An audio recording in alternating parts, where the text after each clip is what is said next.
संस्कृति पर्यटन तथा नागरिक उड्डयन मन्त्रालय अन्तर्गत मान्यज्यूहरूले उठाउनुभएका विभिन्न जिज्ञासाहरूको सम्बन्धमा आफ्ना संक्षिप्त धारणाहरू राख्नको निम्ति म यहाँ उपस्थित भएको छु। यो समयको लागि सम्माननीय अध्यक्षज्यू मार्फत सम्पूर्ण मान्यज्यूहरूलाई म धन्यवाद दिन चाहन्छु। मान्यज्यूहरू सबैलाई अवगतै छ, यो कोभिड-19 को कारणले सिङ्गो विश्व अहिले एक किसिमले भन्ने हो भने निकै नै कष्टसाध्य अवस्थामा गुज्रिएको छ। त्यसले हरेक देशका अर्थतन्त्रहरूलाई गम्भीर नकारात्मक असर पारिएका छन् र त्यसमध्ये पनि सबैभन्दा बढी यो पर्यटन क्षेत्रकोमा यसको असरहरू देखा परेका छन् र नेपालमा पनि नेपालको पर्यटन क्षेत्रमा कोरोना भाइरस कोभिड-19 का कारणले हामीले भ्रमण वर्ष 2020 लाई स्थगित गर्नु परेको छ र अझै पर्यटन क्षेत्र कसरी फेरि चलायमान हुन्छ भनेर अहिले नै पूर्व अनुमान गर्न सकिने अवस्थामा समयको हिसाबले हामी छैनौँ, किनकि यसको प्रभाव कहिलेसम्म रहन्छ र मानिसहरूको सम्पूर्ण ढङ्गले यसको त्रासबाट मानिसको मनोविज्ञान कहिले मुक्त हुन्छ भनेर भन्न सकिँदैन। त्यसकारणले अहिले नै हामी यस विषयमा धेरै अनुमान लगाएर बोल्न सक्ने अवस्थामा छैनौँ। यस मन्त्रालय अन्तर्गत मूलत यो कोभिड-19 को कारणले हामीले जति पुँजीगत खर्चहरूलाई प्रस्तावित गरेका थियौँ त्यसमा केही कटौती भएकै छ। विगतका आयोजनाहरूमा पनि जुन ढङ्गले पर्याप्त विनियोजन हुनुपर्ने थियो त्यस्तो अवस्था छैन। विशेष गरी यसमा ठुला राष्ट्रिय गौरवका पूर्वाधारका कार्यक्रमहरूलाई यथावत राखिएको छ। विमानस्थलहरूको निर्माणमा गौतम बुद्ध अन्तर्राष्ट्रिय विमानस्थल, पोखरा क्षेत्रीय अन्तर्राष्ट्रिय विमानस्थल, निजगढ अन्तर्राष्ट्रिय विमानस्थलको निर्माण कार्यलाई अगाडि बढाउने गरी बजेटको व्यवस्थापन भएको छ। ती कामहरू अगाडि हामी बढाउँदैछौँ र कतिपय कामहरू छिटै नै सम्पन्न हुँदैछन्। खास गरिकन गौतम बुद्ध विमानस्थलको काम यदि यो कोभिड-19 को अवस्था नभएको भए त्यो विमानस्थल सञ्चालनमै आइसक्ने अवस्था थियो, तर केही समय पछाडि धकेलिने अवस्था बनेको छ। त्रिभुवन अन्तर्राष्ट्रिय विमानस्थलको स्तर उन्नति लगायतका कामहरू निरन्तर छन्। लकडाउनको अवधिमा पनि यी सबै विमानस्थलमा काम रोकिएको छैन। निर्माण सामग्रीहरूको व्यवस्थापन, श्रमिकहरूको व्यवस्थापन गरेर हामीले कामलाई अगाडि बढाएका छौँ। करिब 55 वटा विमानस्थलहरू अहिले हामीसँग छन्। त्यसमध्ये 34 वटा जति विमानस्थलहरू कालोपत्र भएर सञ्चालित छन् र अरू विमानस्थलहरू पनि बिस्तारै त्यसको स्तर उन्नति गर्ने, विस्तार गर्ने काममा हामी निरन्तर लाग्नेछौँ। प्रादेशिक राजधानी भएका विमानस्थलहरूलाई हब विमानस्थलको रूपमा विकास गर्नका निम्ति हामी हर सम्भव त्यसमा लगानी गर्नेछौँ र प्रयत्नहरू अगाडि बढाउँदै लगेका छौँ। त्यस्तै यो संस्कृतिको क्षेत्रमा यो भूकम्पबाट क्षति भएका करिब 900 भन्दा बढी सम्पदाहरूमध्ये यो बिचमा 450 भन्दा बढी सम्पदाहरूको पुनर्निर्माण भएको छ। यही आउने वर्ष हामी अरू 200 भन्दा बढीको पुनर्निर्माण सम्पन्न गर्छौँ र आउने 2 वर्षभित्रमा भूकम्पबाट क्षति भएका सम्पूर्ण सम्पदाहरूको पुनर्निर्माणको काम सक्ने गरी हामीले लक्ष्य राखेका छौँ र बजेटहरूको व्यवस्थापन त्यसरी गरेका छौँ। यद्यपि यो साल कोभिडको कारणले त्यति पर्याप्त त्यसमा पनि छैन, तर हाम्रो प्राथमिकतामा छ। त्यस्तै पर्यटनको क्षेत्रमा सानातिना आयोजनाहरूमा पनि केही रकमहरू विनियोजन गर्नुपर्ने बाध्यता पनि हुन गयो, तर हाम्रो चाहिँ प्राथमिकता ठुला पर्यटकीय गन्तव्यहरूको निर्माण गर्नेतिर नै जानेछ। मान्यज्यूहरूले पनि प्रादेशिक रूपमा ठुला गन्तव्यहरूमा जोड दिनुपर्छ भन्नुभएको छ। त्यसमा हामी प्रदेश सरकारसँग समन्वय गरिकन, स्थानीय तहसँग समन्वय गरिकन हरेक प्रदेशमा मुख्य गन्तव्यहरूको छनौट उहाँहरूको सहमतिमा गर्नेछौँ र त्यसलाई बहुवर्षीय योजनामा रूपान्तरण गर्दै अलिकति दीर्घकालीन प्रभाव छोड्ने पर्यटकीय गन्तव्यहरू विकास गर्न हामी लाग्नेछौँ। साधारण खर्च पक्कै पनि विगतमा भन्दा कटौती भएकै छ। मान्यज्यूले यो कर्मचारीको भत्ता लगायत उखामा रकम बढेको जस्तो इङ्गित गर्नुभएको थियो, तर गएको साल भनेको यो अहिलेको साल करिब 21 लाख त्यसमा विनियोजन भएकोमा आउने सालको लागि हामीले 6 लाख मात्रै त्यसमा राखेका छौँ। उल्लेख्य मात्रामा त्यो घटेको कुरा म मान्यज्यूलाई अनुरोध गर्न चाहन्छु। यसदेखि बाहेक आज मैले मान्यज्यूहरूलाई बताउनु पर्ने कुराहरू, विशेष गरी आजकै छलफलमा पनि पूरक प्रश्न गर्ने क्रममा पनि मान्यज्यूहरूले केही मन्त्रालयको सन्दर्भमा त्यो उठाउनु भएको छ र हिजो विनियोजन शीर्षकमाथिको छलफलको क्रममा पनि त्यो उठाउनु भएको छ। साथै हिजो मात्रै नेपाली काङ्ग्रेसको संसदीय दलको तर्फबाट प्रधानमन्त्रीज्यूलाई ज्ञापन पत्र बुझाउने क्रममा पनि यी विषयहरू समावेश भएको हुनाले एउटा जिम्मेवार सरकारको नाताले यी प्रश्नहरूको उचित जवाफ यहाँहरूलाई उपलब्ध गराउनु अथवा यसमा सरकारको धारणा प्रष्ट गर्नु एउटा जिम्मेवारी भएको हुनाले मैले यो कुरा मान्यज्यूहरूलाई निवेदन गर्न चाहन्छु। त्यसमा विशेष गरी यो लकडाउनको अवधि कोरोना भाइरसको कारणले अन्तर्राष्ट्रिय उडानहरू प्रभावित भएका छन्। विदेशबाट आउनुपर्ने नेपाली अथवा विदेशी यात्रुहरूलाई ठुलो कष्ट भइरहेको छ र नेपालबाट जानुपर्नेहरूलाई पनि कष्ट भएको छ, परिवारको बिछोड भएको छ। कोही परिवारको सदस्य अमेरिकामा हुनुहुन्छ, कोही क्यानाडामा हुनुहुन्छ, कोही नेपालमा हुनुहुन्छ। यसले वास्तवमा एउटा बिछोडको स्थिति बनाइरहेको छ। यस्तो अवस्थामा सरकारले सकेसम्म बढी मात्रामा सहजीकरण गर्ने भूमिका खेल्ने हो। म यहाँ मान्यज्यूहरूलाई त्यो निवेदन गर्न चाहन्छु।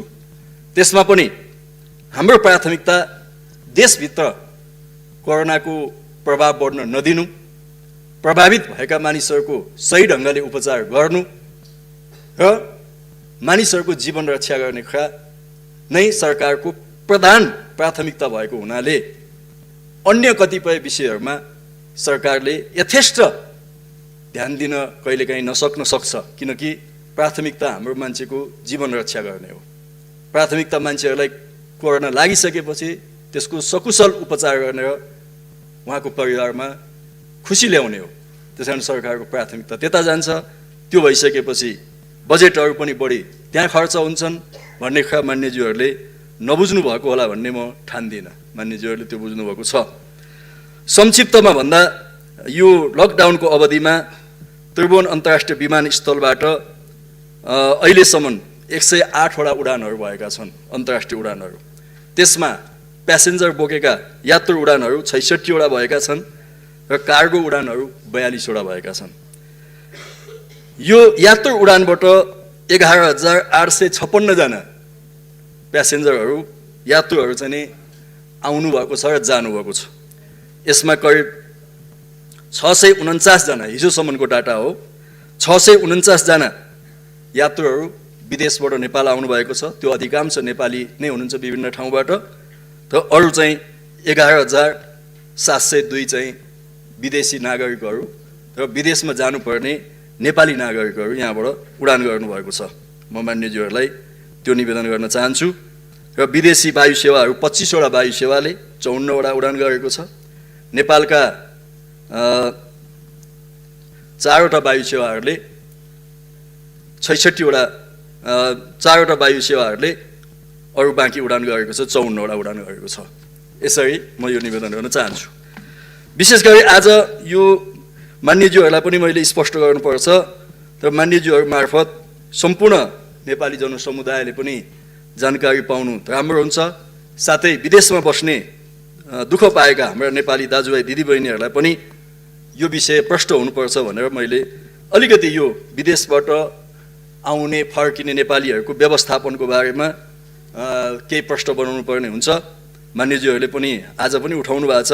2 डबल मात्रै होइन 3 डबल 4 डबल भाडा भयो भनेर उठाउनु भएको छ मान्यज्यूहरूले। कहाँबाट त्यस्तो देखेर उठाउनु भयो मलाई थाहा भएन। मान्यज्यूहरूको कम्प्युटरको डाटा अलिकति गडबड भयो जस्तो मलाई लाग्छ। अलिकति आफ्नो सफ्टवेयरलाई राम्रोसितले अपडेट गर्नुभयो भने म खुसी नै हुने थिएँ मान्यज्यूहरू। यसमा मान्यज्यूहरूलाई म भन्न चाहन्छु 2077 साल जेठ 12 गते हाम्रो मन्त्री परिषदको बैठकले विदेशबाट आउने नेपालीहरूको सहजीकरण गर्ने एउटा कार्यविधि पास गर्यो। त्यो कार्यविधि मानिसहरूलाई थाहा छँदैछ। त्यसमा प्राथमिकता तोकिएको छ, कस्ता मानिसहरूलाई कस्ता नेपालीहरूलाई पहिलो प्राथमिकतामा राख्ने त्यो प्राथमिकता तोकिएको छ। र त्यो प्राथमिकताको आधारमा सम्बन्धित देशमा रहेको नेपाली नियोग दूतावास अथवा कूटनैतिक नियोगले प्राथमिकता क्रममा यात्रुहरूको नामावली तयार गर्छ र त्यो नामावली हाम्रो परराष्ट्र मन्त्रालयमा पठाउँछ। परराष्ट्र मन्त्रालयले त्यसलाई आवश्यक छानबिन गरेर स्वीकृत गर्छ र त्यसको निम्ति कस्तो खालको हवाई उडानबाट आउने त्यो कुरा निश्चित हुन्छ। त्यसमा 2-3टा कुरा हुन्छन्। एउटा कुनै पनि कम्पनीले त्यहाँ काम गरेका श्रमिकहरूलाई निशुल्क आफ्नो खर्चमा काठमाडौँसम्म उतार्छ, त्यो उसको खर्च हुन्छ। अर्को एउटा सम्बन्धित देशले पनि आफ्नो खर्चमा मानिसहरूलाई काठमाडौँसम्म ल्याउने काम गर्छ, त्यो पनि उसको खर्च हुन्छ। त्यो हामीले खर्च गर्नु पर्दैन, कम्पनीको पनि हामीले खर्च गर्नु पर्दैन। अब कतिपय कम्पनीले पनि नल्याइदिने, त्यो देशले पनि नल्याइदिने, त्यस्तो मानिसहरूलाई नेपाल सरकारले यदि उहाँहरूको आर्थिक अवस्था एकदमै कमजोर छ, उहाँहरू सक्नुहुन्न, उहाँहरूको अवस्था दयनीय छ भन्ने ठान्यो भने नेपाल सरकारले त्यस्ता उद्धार उडानहरू गर्न सक्छ। चौथो विकल्प हामीले आजको सन्दर्भमा सकेसम्म सस्तोमा हवाई भाडा दर तोक्छौँ र त्यो हवाई भाडा दर आफै टिकट काटेर आउनुपर्ने यो खालको क्याटेगोरीको हुन्छ। यसरी हामीले विभिन्न ढङ्गले छुट्याएका छौँ। अब म मान्यज्यूहरूलाई के भन्न चाहन्छु भने हाम्रा नेपालीहरू चाहे त्यो कतारमा होस्, चाहे मलेसियामा होस्, चाहे अरू कुनै पनि देशमा होस्, उहाँहरू किन जानुभएको छ? आफ्नो रगत त्यहाँ बगाउनु भएको छ, पसिना बगाउनु भएको छ, परिवारसँग बिछोड भएको छ, अनेक सामाजिक तनावहरू त्यसबाट उत्पन्न भएका छन्। त्यसका बावजुद पनि 18 घण्टा 20 घण्टा त्यहाँ काम गरेर रगत पसिना त्यहाँ बगाउनु भएको छ। त्यहाँको वैभव, त्यहाँको समृद्धि, त्यहाँको चाहिँ खुसियालीका निम्ति हाम्रा नेपाली नौजवान साथीहरूले रगत पसिना बगाएका छन्। जब उनीहरूलाई अप्ठ्यारो पर्छ भने त्यो देशको दायित्व हुन्छ कि उनीहरूलाई सकुशल मानवीय व्यवहार गर्ने। पहिलो कुरा त म भन्न चाहन्छु हाम्रो संसदले त्यो कुरा उठाउनुपर्छ, हाम्रो नेपाली जनसमुदायले त्यो कुरा उठाउनुपर्छ। तपाईँको खुसीका निम्ति हाम्रो नेपालीहरूले रगत पसिना बगाए, आज अप्ठ्यारो परेको बेला तपाईँले सडकमा फाल्न पाउनुहुन्न। तपाईँले ILO कन्भेन्सनमा सही गर्नुभएको छ, तपाईँले श्रम सम्झौतामा सही गर्नुभएको छ भने त्यो तपाईँको दायित्व हो। हाम्रो संसदले त यो पो कुरा उठाउनुपर्छ जस्तो मलाई लाग्छ। त्यसो भने एउटा दबाब सिर्जना हुन्छ। तर जे भए पनि हामीले यो पनि म मान्यज्यूहरूलाई भन्न चाहन्छु, कतिपय देशहरूले आफ्नो नागरिकहरूलाई यहाँबाट लानुभयो, नेपाली पनि जानुभएको छ। अमेरिका जाँदा झन्डै $3000 टिकट काटेर यहाँबाट जानुभएको छ। त्यो हाम्रो सरकारले तोकेको भाडा दर होइन। क्यानाडा जाँदा $3500 भन्दा बढी उठाइएको छ। अस्ट्रेलिया जाँदा $2200-2500 पनि पैसा उठाइएको छ। जापान जाँदा $1000, $1200, $1500 पनि पैसा उठाइएको छ। हङकङ जाँदा $800 भन्दा बढी उठाइएको छ। यसमा हामी कोही पनि बोल्दैनौँ, किनकि यो ठुला देशको मामला हो, विदेशी एयरलाइन्सहरूको मामला हो। हामी यसमा बोल्दैनौँ किनभने डराउँछौँ। ठुला देशको कुरा हो, के गर्ला पछि भिसा नदेला कि त्यहाँ जाँदा डर लाग्छ हामीलाई। तर यही भइरहेको छ। त्यही ठाउँमा हामीले भाडा तोकेका छौँ $550 हङकङ जाने, जबकि त्यहाँ चाहिँ $800, $1000 भाडा उठाएर लगियो। हामी बोलेनौँ, नेपाल एयरलाइन्सले $500 लिएर आउँछ भन्दाखेरि नारा जुलुस भइरहेको छ। अनि मान्यज्यूहरू भन्नुहुन्छ 3 डबल भाडा उठायो। यो तोकेको हामीले यही हो, योभन्दा बढी हामी उठाउँदैनौँ। अझ म भन्न चाहन्छु कि भाडा दर अनियमित ढङ्गले ट्राभल एजेन्सीहरूले उठाइरहेका छन् एजेन्सीहरूले भन्ने कुरा हामीले थाहा पाएपछि मैले मन्त्रालयमा एउटा कमिटी बनाएर छानबिन गर्न लाग्छु। र मैले भनेको छु यदि अनियन्त्रित ढङ्गले भाडा दर उठाइएको छ भने सप्रमाण हामी त्यो हेर्छौँ। त्यस्ता ट्राभल एजेन्सीहरूको लाइसेन्स खारेज हुन्छ, तिनीहरूलाई फेरि काम गर्न नदिने गरी कारबाही गरिन्छ। किनकि ब्रह्मलुट गर्न कहीँ पनि पाइँदैन। सरकार भनेको नियमनकारी निकाय हो, त्यसले नियमन गर्छ। त्यसकारणले हामीले त्यसरी तोक्यौँ। जापान जानेले $1200-1500 तिरेर गए। हामीले नेपाल एयरलाइन्सको भाडा तोक्यौँ $935। म मान्यज्यूहरूलाई सोध्न चाहन्छु, $935 बढी हो कि $1200 बढी हो? हामीले अस्ट्रेलियाको भाडा दर तोक्यौँ $1615। अस्ट्रेलिया जानेले तिरेका छन् $2200-2500 अब हामीले भन्यौँ $1615 भन्दा लिन पाइँदैन। हाम्रो नेपाल एयरलाइन्सले $1615 अस्ट्रेलियामा गएर नेपालीहरूलाई लिएर आउँछ। कहाँको $1615, कहाँको $2500? अनि मान्यज्यूहरूले यो कुरालाई त राम्ररी हेर्न सक्नु भएन जस्तो मलाई लाग्छ। त्यस्तै कोरियाको EPS प्रणालीबाट जाने नेपालीहरूसँग $1200 उठाइयो। हामीले त्यसमा अब्जेक्सन गर्यौँ र उताबाट आउने नेपालीहरूलाई हामी ल्याउँछौँ भनेर कोरियन एयरले हामीलाई भन्यो, चिठी पठायो हाम्रो सिउल स्थित दूतावास मार्फत र उसले $1000 भाडा प्रस्तावित गर्यो। हामीले सोध्यौँ उसले नेपालबाट प्यासेन्जर लान्छ कि लाँदैन? लान्छ भने $1000 महँगो भयो। वान वे भने पनि महँगो भयो, एकपट्टि मात्रै आउने भने नि महँगो भयो। नेपालबाट पनि प्यासेन्जर लान्छ भने झन् महँगो हो। हामी $1000 स्वीकृत गर्दैनौँ। त्यसपछि फेरि चिठी पठायो हाम्रो एम्बेसी मार्फत, उसले $750 ल्याउँछु भन्यो। हामीले त्यो 750 पनि काठमाडौँबाट प्यासेन्जर उठाउने हो भनेर उताबाट पनि उठाउने हो भने महँगो हुन्छ भन्यो। हिजो मात्रै आएर उहाँहरूले $625 ल्याउँछु भन्नुभयो कोरियन एयरले। तर हामीले भन्यौँ $600 ल्याउनुहोस्। $600 ल्याउँदा पनि उसले यताबाट पनि प्यासेन्जर लान्छ। त्यो कुरा हामी देख्दैनौँ। उसले कति कमाइरहेको छ त्यसलाई हामी देख्दैनौँ।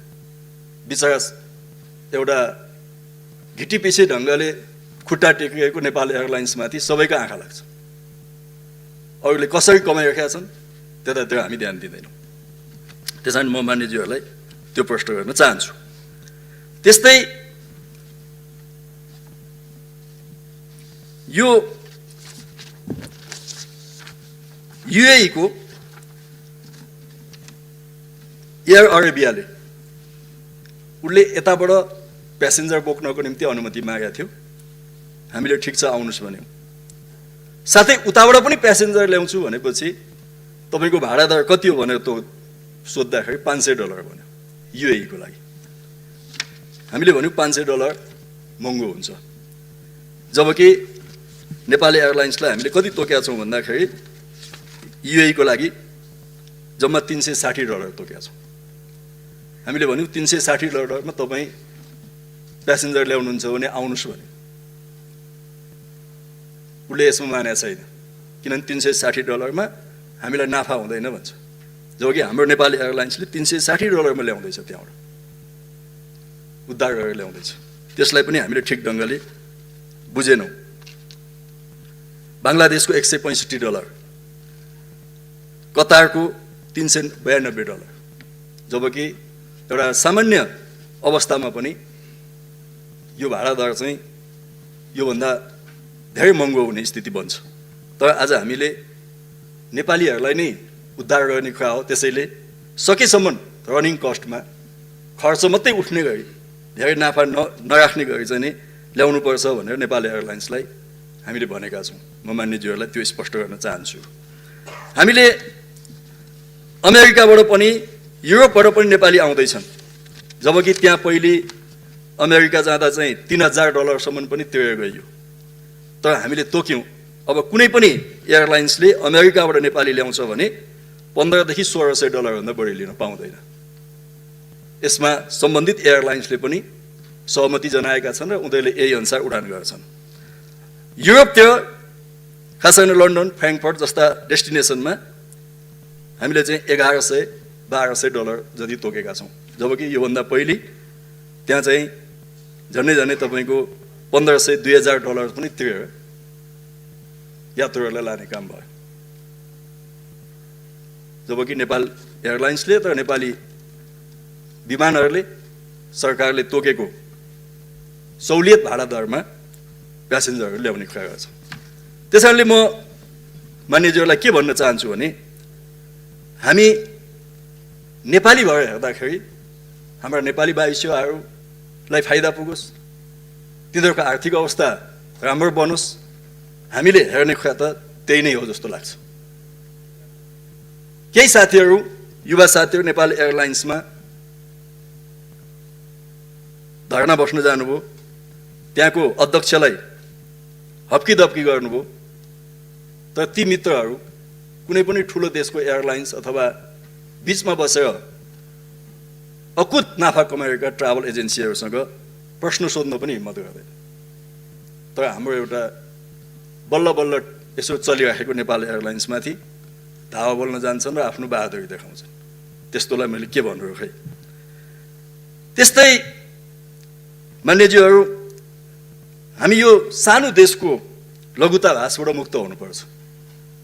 कुनै देशका प्रधानमन्त्रीले योगाभ्यास गर्नुस्, एकदम अर्गानिक खानुस्, प्रतिरोधी क्षमता बढाउनुस् भन्दाखेरि धेरैले प्रशंसा गरे। ओहो, प्रधानमन्त्री त यस्तो पो हुनुपर्छ, जनतालाई कन्भिन्स गर्ने, कोरोनाको विरुद्ध लड्ने।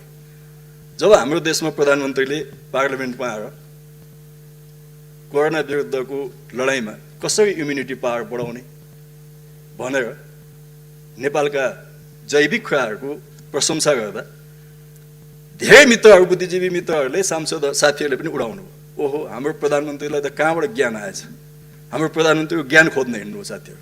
अरू देशका प्रधानमन्त्रीको प्रशंसा, हाम्रो देशका प्रधानमन्त्रीले त्यही भन्दाखेरि कहाँबाट पढेर आएछ हाम्रो प्रधानमन्त्री भनेर खोज्न हिँड्नु हो। मलाई लाग्छ कि यो सानो देशको लघुताभास लिनु पर्दैन।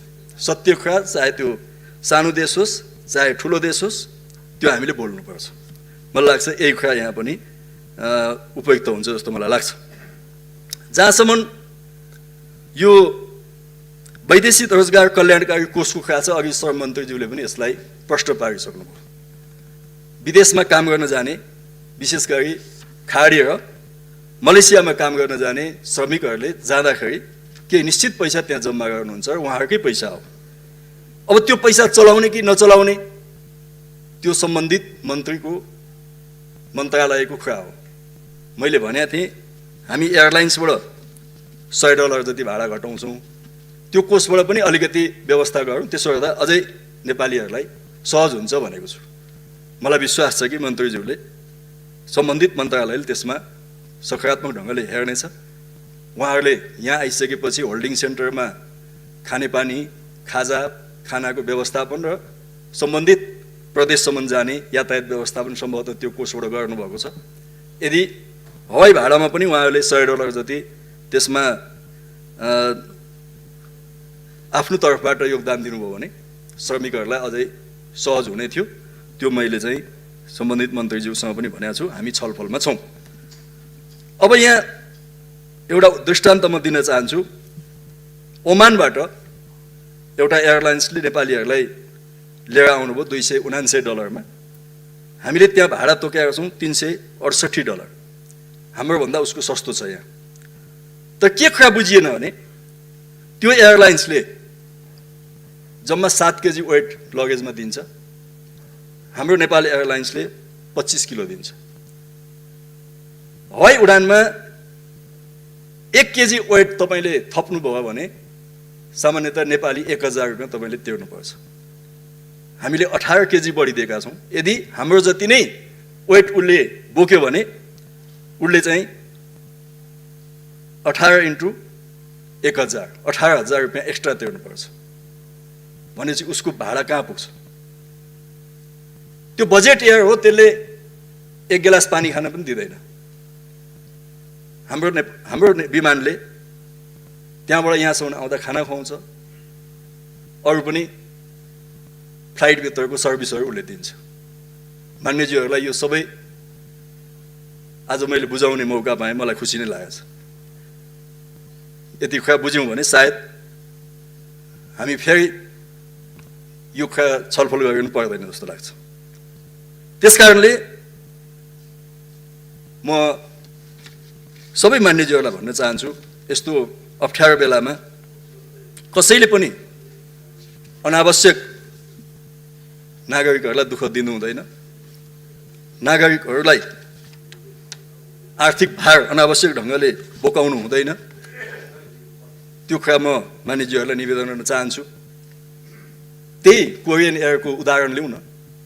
उसले $1000 ल्याउने प्रस्ताव गर्दा यदि हामीले हुन्छ भनेको भए नेपालीहरूले $1000 तिर्नु पर्थ्यो।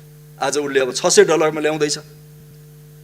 $400 त हाम्रो दबावले अथवा हामीले अस्वीकृत गरेको कारणले एकजना व्यक्तिको $400 त बचत भइरहेको छ।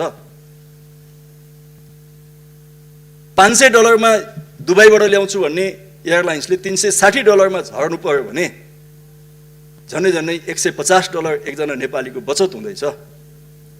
दोहाबाट त्यस्तै हुन्छ, अन्यत्रबाट त्यस्तै हुन्छ, अमेरिकाबाट, युरोपबाट, जापानबाट पनि यिनै प्रक्रियाहरू हुन्छन्। त्यसैले यो कुरा म मान्यज्यूहरू मार्फत यो सम्मानित सभालाई निवेदन गर्न चाहन्छु र हामी यो कोरोना विरुद्धको लडाइँमा, खास गरेर पर्यटन क्षेत्रको पुनर्स्थापनामा, देशको अर्थतन्त्रलाई फेरि चलायमान बनाउने कुरामा हामी सबै एकताबद्ध भएर अगाडि बढौँ। मान्यज्यूहरूले उठाउनुभएका अरू थुप्रै कुराहरू मैले आज छुन सकिनँ, किनभने समय पनि त्यस्तै छ। पछि पनि हामी छलफल गर्दै जाउँला, कहाँ कति बजेटहरू भयो अथवा भएन। हामी साझेदारीमा काम गर्न सक्छौँ प्रदेशसँग, स्थानीय तहसँग।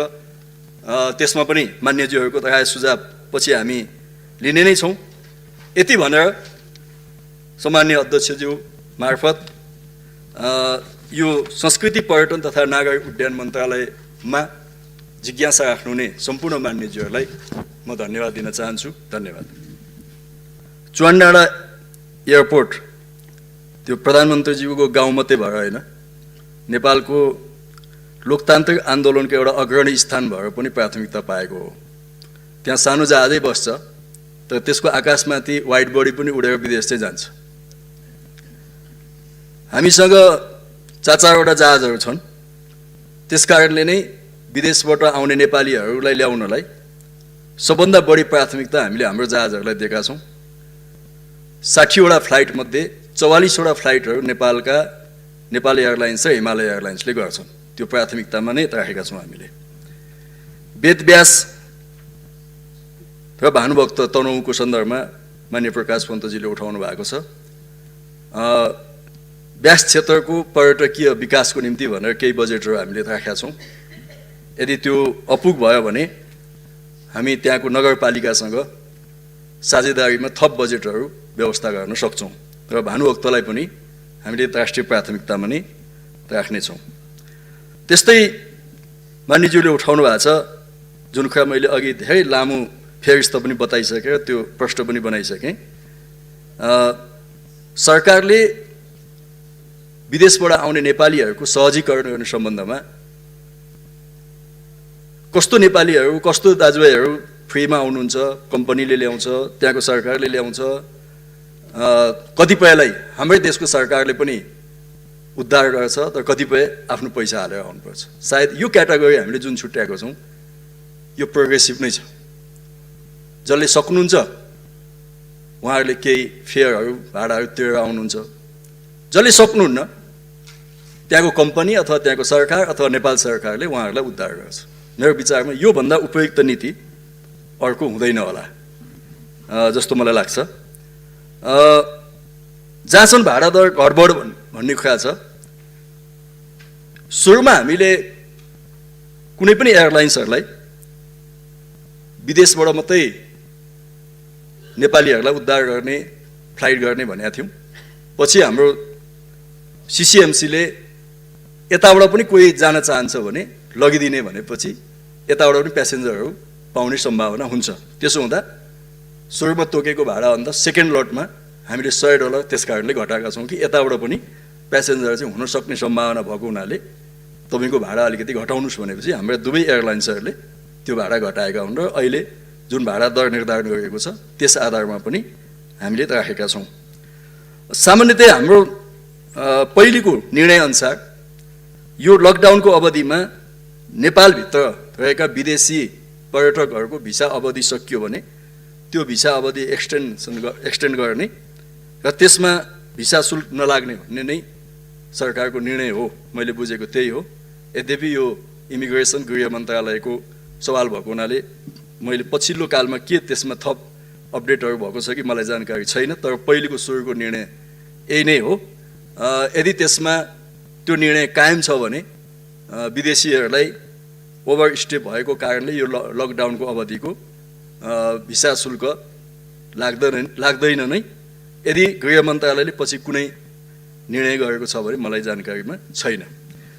मान्यज्यूहरूलाई फेरि एकपटक धन्यवाद दिँदै सम्माननीय अध्यक्षज्यूलाई समय उपलब्धको निम्ति धन्यवाद दिन चाहन्छु। धन्यवाद।